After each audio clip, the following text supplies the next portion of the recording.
chapitre 9, le verset 11. Ecclésiaste chapitre 9, le verset 11. Est-ce qu'on peut lire? Ecclésiaste chapitre 9, le verset 11e. Je lis au nom de Jésus. Amen.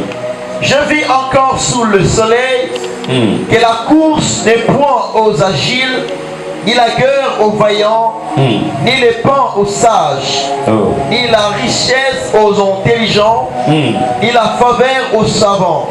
Car tout dépend pour eux du temps et des circonstances. Amen. Amen. Est-ce que tu peux acclamer le Seigneur? Acclame le Seigneur, tu t'assois. Je vais lire le livre de Lévitique, le chapitre 13e. Lévitique. Total Lévitique. Le chapitre 13e. Chapitre 13e. Prenons le verset, je pense que nous vont commencer au verset 45. 40, 41, 44. Commençons au verset 40. Mais tu peux le lire à la maison calmement pour comprendre les circonstances. Mais l'intitulé nous parle déjà des maladies impies. L'intitulé de ce verset. Je lis le verset 45. Amen. Les lépreux atteints de la plaie portera ses vêtements déchirés et aura la tête nue. Il se couvrira la barbe et criera impie.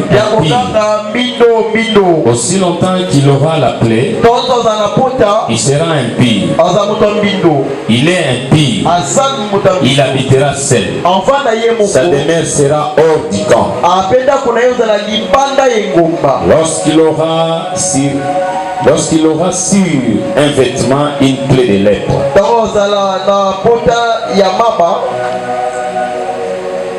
sur un vêtement de laine ou sur un vêtement de lin, à la chaîne ou à la trame de lin, sur une peau ou sur quelque ouvrage de peau. Donc, descendons, prenons 50. Le sacrificateur examinera la plaie et il l'enfermera pendant 7 jours. J'aimerais que tu continues. Tu vas continuer à la fin pour qu'on lui laisse, pour qu'il soit déclaré revenir avec tout le monde. Le sacrificateur doit les confirmer. Je vais t'expliquer pourquoi je t'ai fait lire ces passages. Prendre Ephésiens, là tu vas lire Ephésiens 1er, le chapitre et le verset 5, 5e et 6e. Le chapitre 1er. Ephésiens, le chapitre 1er, le verset 5 et 6e. Je vais te donner le thème. Et tu vas comprendre pourquoi nous avons lu tout ça, tous ces passages. Nous ayons prédestiné dans son amour. Ephésiens 1er, chapitre 5e, le verset 6e. Ok. Ephésiens chapitre 1er, le verset 5e au verset 6e. Ok. Nous ayons prédestiné dans son amour à être ses enfants d'adoption par Jésus-Christ, selon le bon plaisir de sa volonté, à la louange et la gloire de sa grâce qui nous a accordé en son bien-aimé. Amen. Amen. Alléluia. Amen. Je bénis ton Saint-Nom, Seigneur. Parle-nous encore. Sois avec nous au nom de Jésus. Je vais parler d'un thème que tout le monde parle. Ou un mot, un terme que tout le monde utilise. La grâce. Mais je vais parler de comprendre l'expression de la grâce. Écrit comprendre l'expression de la grâce. Soyez bénis encore. Bonjour Église. Bonjour. Ou Shalom Église. Shalom. Bergers, serviteurs, servantes, soyez encore bénis. Recevez l'expression de ma gratitude parce que vous êtes tout près de moi, vous êtes avec moi, vous travaillez avec moi. Et vous avez accepté de soutenir cette œuvre. Et à toi aussi, Église, merci pour ta présence. Je suis, moi, ma famille, ma maison, ma femme, mes enfants, nous sommes reconnaissants pour votre soutien dans cette œuvre. Cette œuvre qui n'est pas la nôtre. Cette œuvre appartient à Dieu. Cette église qui n'est pas mais qui appartient à Jésus-Christ. Toi qui es une église qui ne nous appartient pas, qui appartient à Jésus. Le Seigneur me met seulement comme sentinelle, comme un berger. Mais lui qui est le bon berger, qui nous encadre et qui nous entoure tous. Qu'il vous bénisse ce matin. Sois béni, toi qui es venu pour écouter ce message de la grâce. La grâce. Plusieurs définitions. On dit la grâce est une faveur imméritée. Ou un avantage qu'on ne pouvait pas espérer avoir. Un avantage ou quelque chose que toi tu n'es pas une liste de l'avoir. Mais le Seigneur te la grâce, un mot que tout le monde utilise, un mot de fois péjoratif que beaucoup ne comprennent peut-être pas. Mais que moi je sais que l'enfant de la main de Dieu, disciple de Jésus-Christ, ici comprend ça. La grâce. Dis à ton voisin, à ta voisine, comprendre l'expression de la grâce. J'essaie de comparer l'ancien temps et le nouveau temps. Dans l'ancien temps, pour mériter le pardon, il fallait amener l'agneau. Toi-même tu te présentes. On coupe l'agneau à ta présence. Tu te présentes toi-même, tu mets les serments là-bas. Tu fais un serment. On coupe l'agneau. Le sang va couler. On va immoler l'agneau et on te pardonne. Le sacrificateur va prier pour toi.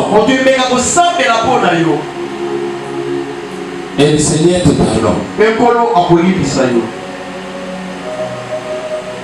J'ai comparé la grâce de l'ancien temps et la grâce avec Jésus-Christ. Parce que dans l'ancien temps, l'homme devait pouvoir, il devait se justifier seul. C'est ça. Il devait se justifier, il faut amener son sacrifice pour recevoir, obtenir le pardon. Mais quand le Seigneur Jésus est venu, il n'était plus question de présenter l'agneau. Parce que lui-même était l'agneau, il était le sacrificateur et en même temps le sacrifice. Dans l'ancien temps, si tu es lépreux, tu ne peux pas rester avec tout le monde. Si tu es un pécheur, tu ne peux pas rester avec tout le monde. C'est pourquoi vous voyez cet impudique là, on l'a mené et on voulait le lapider. Donc si tu es un homme là, lépreux, tu es impudique, tu es Ichabod.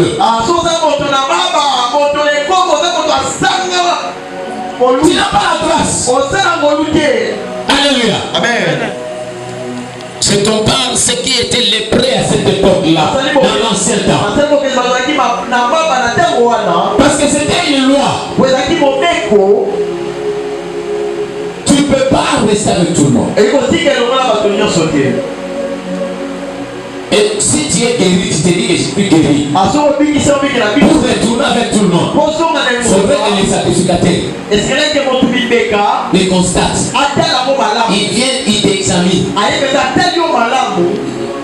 Mais d'abord comme ça. Et c'était dirais-je,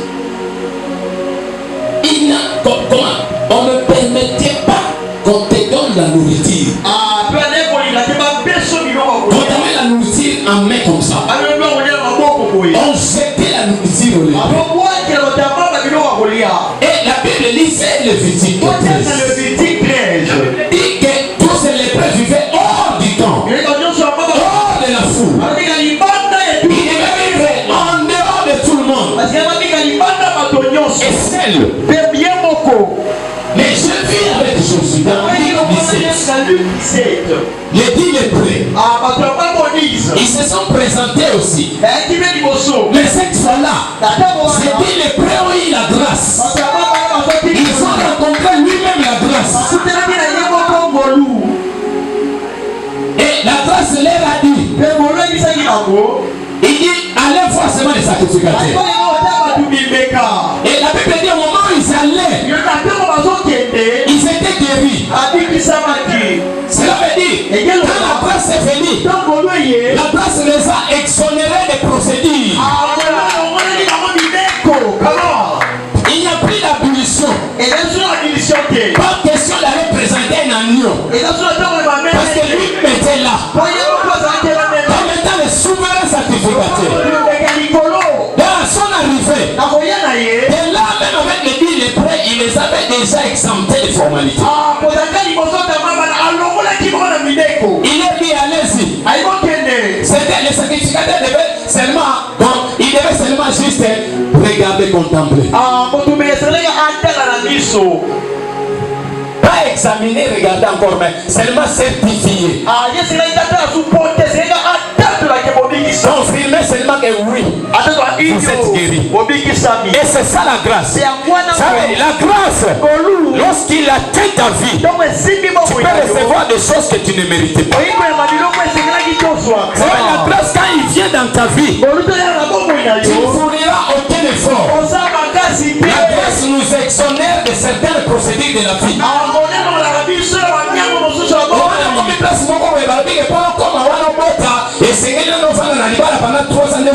Mais avec la grâce, tu entres directement, tu conçois. La grâce, c'est un moyen de facilité. Alléluia. Des fois, on pense que comme Dieu est miséricordieux, comme il est un Dieu de faveur, Asayuma. Amen. Asayuma. Il est un lâche. Non, la grâce n'est pas la lâcheté. C'est pourquoi quand il y a la grâce, c'est que la personne qui a la grâce, il ne peut pas pécher. Parce que quand la grâce, on ne pêche plus, le péché disparaît. La faiblesse disparaît. Parce que la grâce, c'est la force.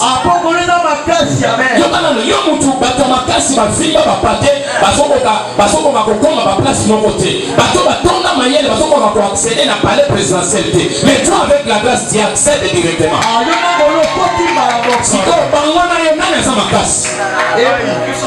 La grâce se manifeste dans la faiblesse de tout le monde. Lorsqu'on se dit on est faible, c'est à ce moment là qu'on est fort. Alléluia. C'est dit les prends rencontrer la grâce ce jour-là. Il était plus question d'aller chercher l'agneau. Ils étaient certifiés guéris. Les sacrificateurs devaient seulement voir. Alléluia. Amen. Et dans la loi, la parole de Dieu était énoncée. La parole de Dieu était seulement énoncée.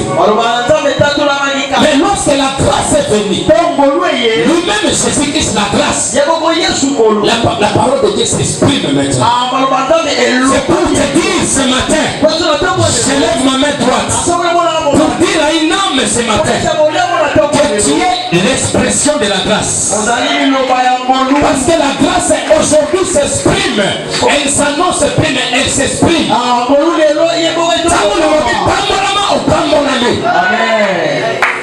Quand la grâce te dit tu es béni, tu es béni.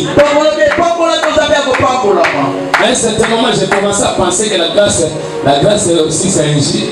Il est injuste aussi. Injuste comment?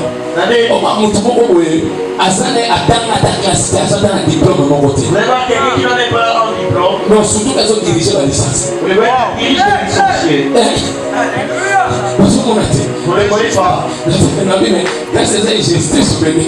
Non, ce n'est pas l'injustice, c'est comme ça.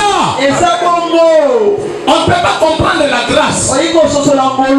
La grâce, tu peux la définir de ta manière. Définis de ta manière. Mais c'est que moi je sais. Elle s'appelle la grâce. Elle qui est mort, elle s'exprime, elle s'accomplit. On ne peut pas comprendre une personne qui a la grâce. La grâce peut cesser la contestation. Ici, quand nous faisons Ngolu et Yebanaka. Et puis ici, quand Ngolu est sali et Monanaka. On a la grâce, soigne sa yote. Amen. Et ça, on a tout le monde à soigner. Abandi makelele. Mais quand on t'a dit, c'est mon chat à l'angolo. Et j'aimerais dire ce matin. Soigne sa femme toi à l'angolo. Amen. Basambi sa kayote parce que yo sa l'angolo ba soigne sa yote. Amen. On ne combat pas la personne qui a la grâce. Tu vas faire un travail et une bataille nulle. Il profite des vents. Parce que quelqu'un qui a la grâce, elle est seulement comprise par la grâce. D'autres personnes qui ont aussi la grâce. C'est pourquoi l'église, nous devons être des femmes et des hommes de grâce. Pour se comprendre entre nous. Et au moins, le bien il a la grâce. Parce que toi aussi tu as une grâce, tu comprends l'autre par la grâce. Quelqu'un qui a la grâce, il connaît ses limites de la grâce. Il ne va pas aller au-delà de sa grâce, non. Il travaille dans le sang de sa grâce. Ici, quand la grâce est salée, il tombe à la carte. Someone is here to also tonga. Only to also tonga. C'est là il y a ça dans le groupe. C'est là il y a ça dans le groupe. Parce que lorsque moi je sais que j'ai la grâce, j'ai donné mon sang de limitation. Il y a la délimitation de mon sang. Mon sang de grâce est délimité. Je ne peux pas sortir en dehors de mon sang. Je travaille dans les sphères de mon sang de grâce. Et dans la grâce, il y a la gloire. La grâce ne vient pas seule. La grâce marche toujours avec une gloire.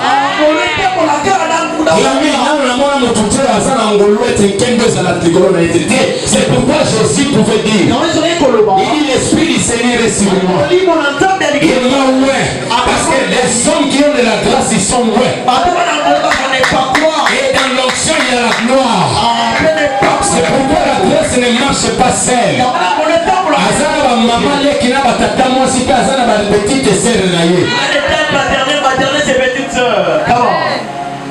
Quelqu'un qui a la grâce, tout le temps lui est favorable. Tout le temps. Les chronos s'arrêtent quand lui n'a pas encore obtenu. Parce qu'il a la maîtrise du temps et la notion du temps.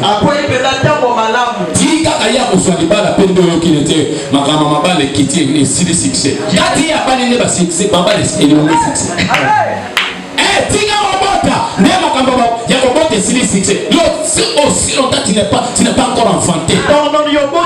Aussi longtemps tu n'as pas encore obtenu ce que toi tu demandes. Quand tu as la grâce, magasin n'a pas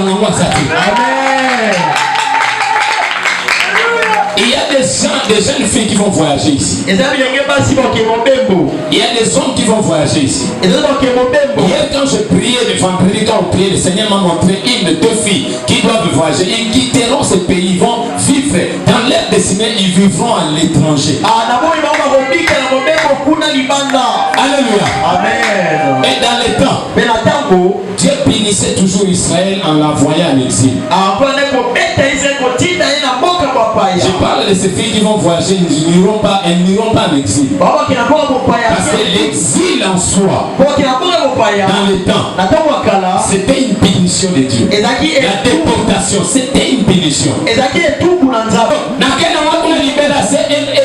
Exil ou les déportations. Mais toi, je te dis, tu iras faire les affaires. Tu iras parce qu'il y a un plan qui t'aime à Bali. Amen. Même aujourd'hui, je dis à tous ceux qui sont à l'étranger, au Bakenda, le va exilé, au Bakenda, le sont déportés, au visa, au Bazopesa, sont loterie. Moi, je te dis ceci. Ce pays-ci a de la grâce. Je dis ceci. Ce pays-ci a de la grâce. Vous allez retourner comme les Juifs retourneront un jour en Israël. Parce que Dieu est ici. Et le processus a commencé déjà. Le Seigneur commence déjà à travailler. Ce pays-ci a de la grâce. Si tu ne comprends, regarde ce qui se passe maintenant. Tu comprends que ce pays a de la grâce. Il faut parce que personne ne peut combattre et vaincre la grâce.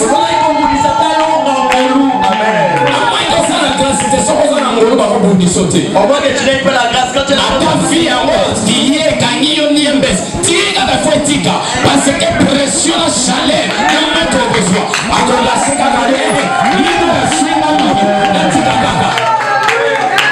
alléluia.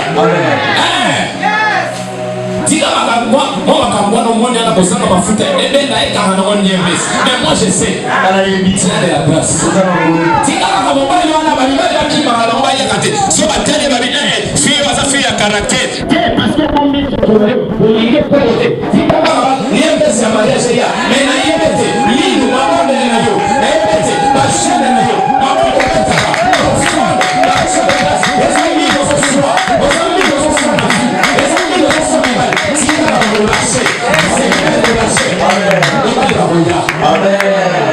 Quelqu'un qui a de la grâce pour la rater, ben tu la rates. Amen. Come on.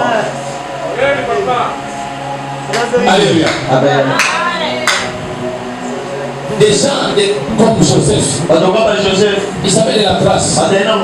Malgré le temps qui a pris toute comment dirais-je, sa souffrance. On les vend comme esclaves. Il va là-bas encore, on l'emprisonne. Mais comme c'était un homme de la grâce, jusqu'à ce que le Seigneur venu, le Seigneur se manifestant. Et il est devenu le gouverneur. Quand on a de la grâce, on peut paraître faible aujourd'hui. On peut paraître humain aujourd'hui. Mais en réalité, tu n'es pas humain. Tu es un héros. Tu es un vaillant. Tu es normalement humain. En toi, il y a la grâce. Quelqu'un qui a de la grâce, on est les rejetons. Yes, les rejetons de David. On peut te rejeter. On peut te considérer comme on considérait David.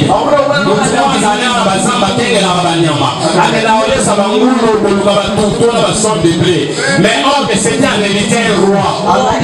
Celui qui a mandé Sopra, celui qui a la grâce, il peut être couvert de scories. Couvert de scories, c'est comme un minerai, un or, un minerai, un diamant. Il est couvert toujours de saleté. Mais en la réalité, c'est qui est l'enveloppe, c'est qui est le contenu, c'est qui est dedans. Parce que saleté, on n'a pas toujours. La Bible dit les ténèbres ne régneront pas toujours. Et sur les ténèbres est appelé à quitter. Comme on nous a prêché.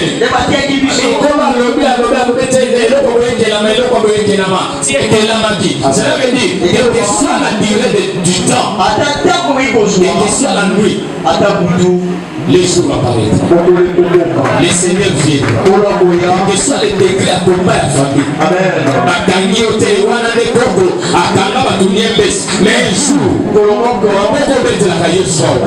Et ça va provision à l'île de soigner. À chaque fois, Seigneur, à chaque fois, Et ça va montrer que payer la caille dans Sima. Moyen qui est d'attendre pour faire dans la kit, c'est ça des toilettes à côté parce que s'il est payé, parce que mon corps est payé ici et plus bas. Ce moment où il faut qu'on va parce que toi aussi tu as de la grâce. Amen. Au niveau de la il faut qu'on va mater. Il faut qu'on s'en engolo. Amen. Et nous sommes là, il y a un des soirs. Amen.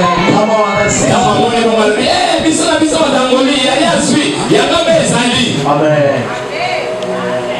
Il y a comme un le lundi. J'ai calmé, tu as de la sourate. Oui, moi, on va dire. Oui, mon qui va rater. Amen. Et l'homme est face à Gagao. Azaka soit c'est comme une mani golo. Le roi passe dans le bangala ou le mino, mino c'est galio, mino le roi nyawalio, le roi mbenga.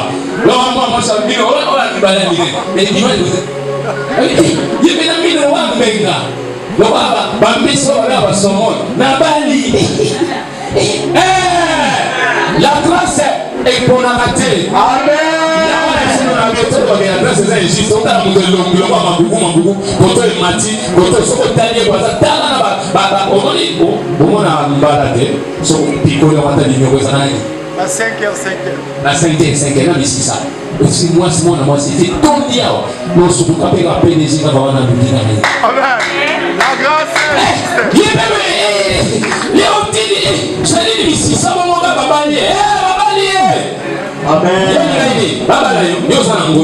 Parce que il fallait la grâce, ça couple seulement la personne qui comprend la grâce.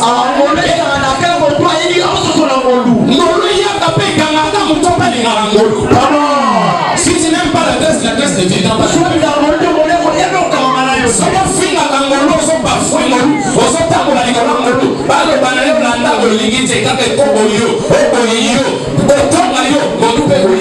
Amen.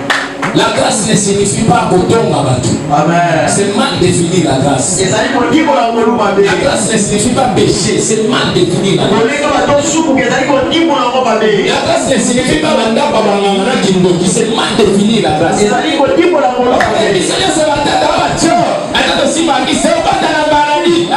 Qui t'a dit? Comment? C'est là qu'on a retourné à Richouan à Lazare. Attends, tu demanderas à Richard à Lazare. Tu demanderas s'il était entré.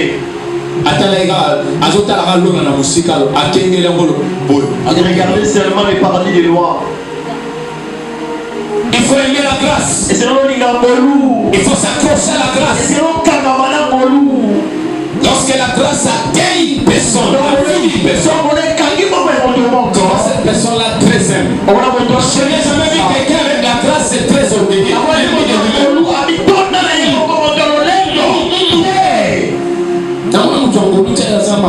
Je n'ai jamais vu quelqu'un de grâce comme ça.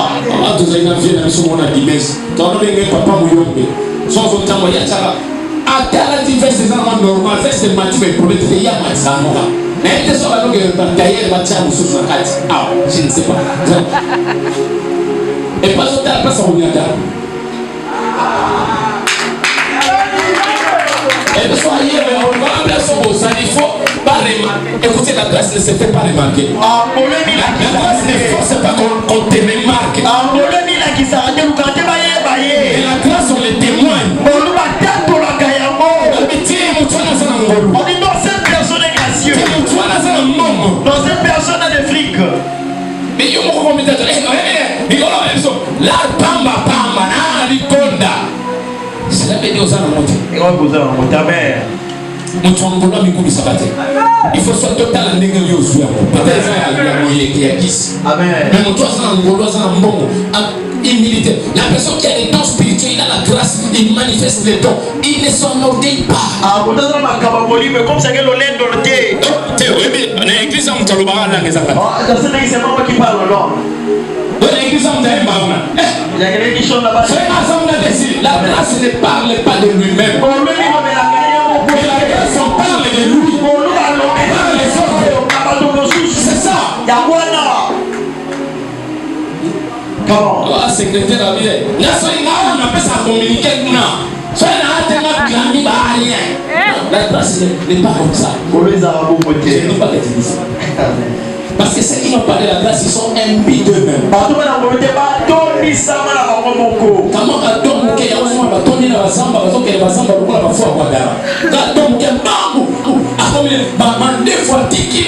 ils n'ont pas la grâce.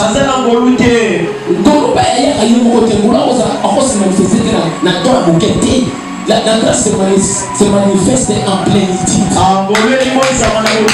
Parce que la gloire, ça s'appelle kabod. Amen. Le kabod n'est pas un seul objet. Amen. Non. Kabod est un de tonda. Amen. Bien on a complet. Amen. Et ça intégral. Amen.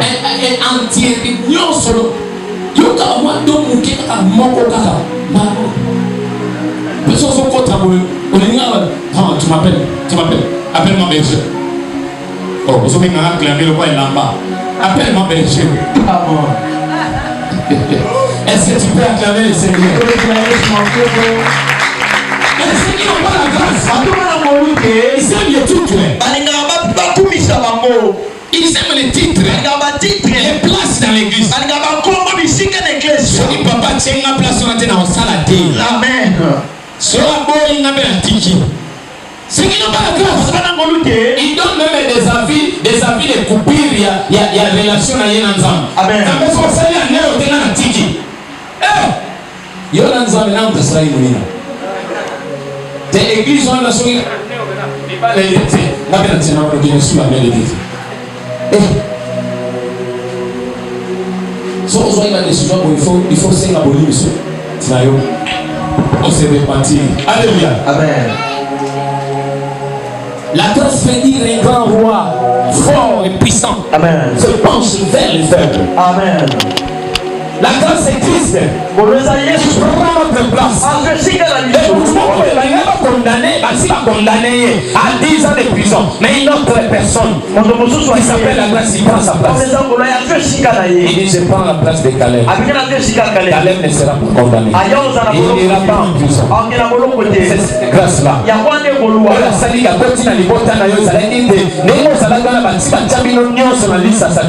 Mais quand la grâce vient, on voit la liste.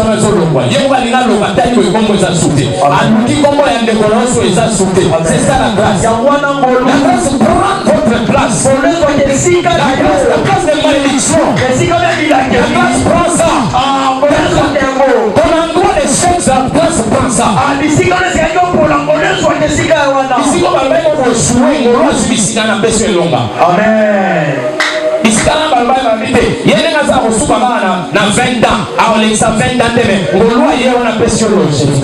Amen. C'est ça la grâce. Ya wana ngolu. La grâce n'est pas définie que les babelons vont miter. Non, la grâce à travers la minene. La grâce s'appelle grandiose, la grâce s'appelle la splendeur. Ngoleza wenge ngakana miso weza monene. Alléluia. Amen. La grâce vous favorise dans la course de la vie. La grâce te donne des opportunités exceptionnelles qui permet aux autres de raconter ta vie. Amen. Grâce à Yemba Kamakasi. Moi, c'est ça la grâce. Là, c'est pour ça que non. Denga zoyemba wana nenge grâce zoyemba nenge Christian zoyemba golwa ya longoli bangobo babandi wa salon habité namoni mutuko balobi il faut que yima na présidence président bazo fête anniversaire sengeli bo sala wana c'est ça la grâce ya wana ngolu. La grâce nous enlève l'anonymat. Famille yebana te muto yebana te mais ayebisi yo ayebani yo babatu. Amen. Alléluia. Amen. Nous devons faire connaître au monde cette gloire de la grâce. C'est ce que Paul a dit. Parce que la grâce, on ne la force pas. La grâce dépend de Dieu et elle vient de Dieu. Ne forcez pas dans ta vie. Onésime ne force rien. La grâce vient de soi. Et la grâce travaille calmement elle-même. En son temps. On ne force pas. Si elle veut travailler, elle travaille. Ça ne dépend pas de toi qui fais la grâce, mais ça dépend de celui qui répand sa grâce. Qui a compris?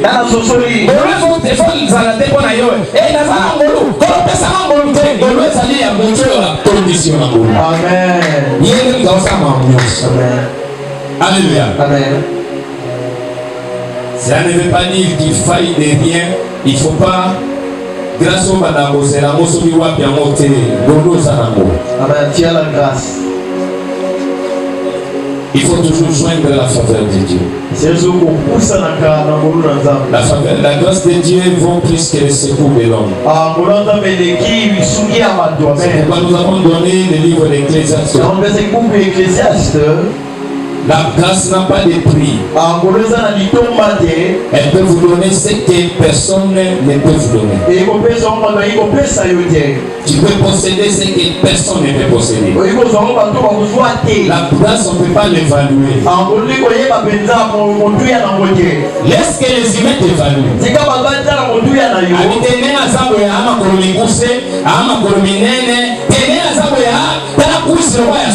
Laisse les humains t'évaluer.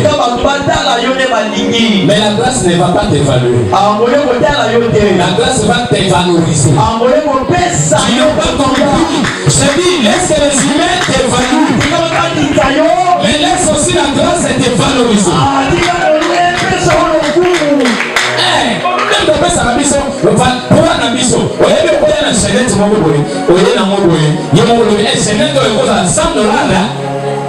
Mais connaissez, on doit y être bijoutier, on doit être cagamolo. Mais ce pas sincère, la vraie mission de la vie. Et donc on va aller dans l'amour et ça mourir. Les ça. Donc il après ça a évalué. Avec là on a moyen à il y a man ça. Est-ce que pas on est là-dedans? On attend pour ma campagne. Bon on va dire à des stages. Na comment na yono na mwana ibota mo bazola la baza 10 là on est confiné basa na 5 personnes bala ni journal lelo 5 mususu baolala baolala libanda na babara baluki ba place moko boye babara bala ni kwa 5 mususu batika babara e bala ba ko evaluer ba mo. Donc il est bon, mais je sais, lorsque le Seigneur est venu, donc on a à côté de Jésus. Amen. À côté de nous. Amen. Aïe, le monde, on y a un sotoana dans les stages à Pongi.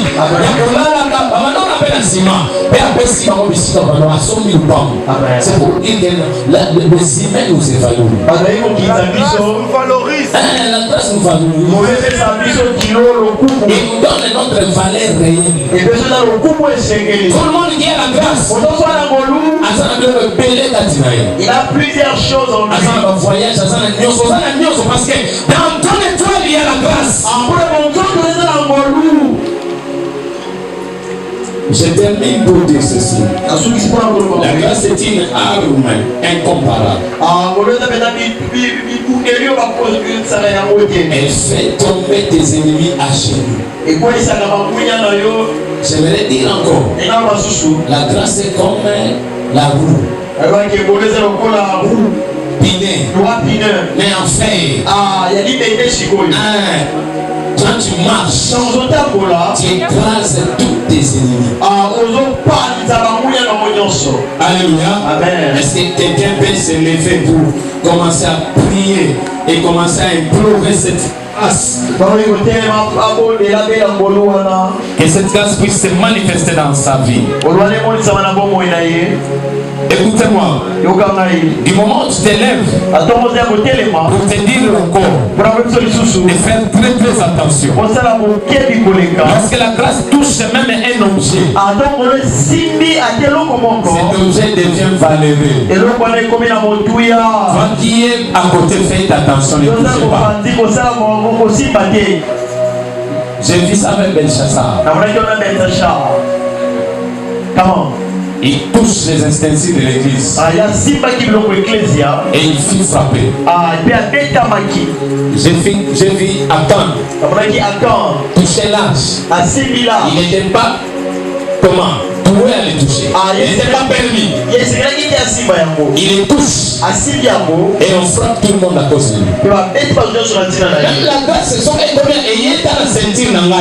c'est ça que je suis en train de parler. Je suis un serviteur de Dieu que Dieu a mandaté pour toi. Tu peux me prendre comme un objet. Mais si la grâce est en moi,